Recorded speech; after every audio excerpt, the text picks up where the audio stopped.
BBC 2023-এ একটা video বানিয়েছিল, প্রমাণ করছিল নরেন্দ্র মোদী ছিল দায়ী 2002-এ যে মুখ্যমন্ত্রী থাকা অবস্থা হিন্দু মুসলমানের সংঘাতে হাজার হাজার লোক মারা গেছিল তার জন্যে।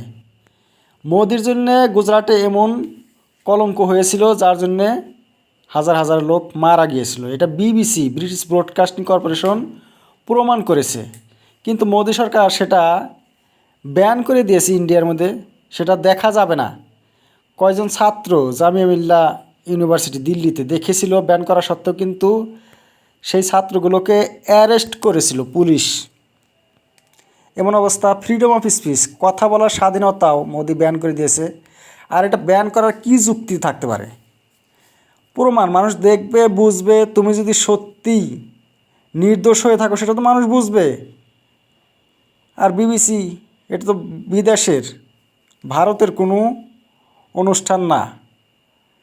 তারা প্রমাণ করেছে বিদেশ থেকে, কিন্তু নিজের কলঙ্ক ঢাকার জন্যে এই ধরনের মোদি পাওয়ার খাটিয়েছে, ব্যান করে দিয়েছে।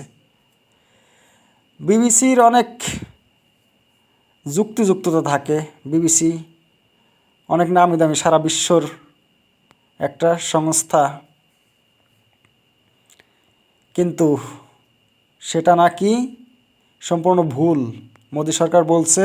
আর সেটা দেখাটাও অন্যায়, দেশের জন্য ক্ষতিকারক। ভিডিওটা দেখবো আমরা, কত কিছু দেখে মানুষ, সে ভিডিও দেখাটাও অন্যায়।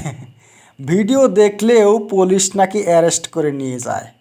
কেমন ধরনের ঘটনা এই মোদী সরকারের সময় হয়ে গেছে। কথা বলা, কিছু দেখানো, কিছু প্রমাণ করা, সেটা স্বাধীনতা মোদি হারিয়ে দিয়েছে। স্বাধীনতা, আমরা ভারত স্বাধীন করেছি, কিন্তু কথা বলার স্বাধীনতা হারিয়ে গেছে এই বিজেপি সরকারে। মোদী সরকার যখন অটল বিহারী ছিল এই ধরনের অবস্থা ছিল না, কিন্তু মোদী সরকার এমন।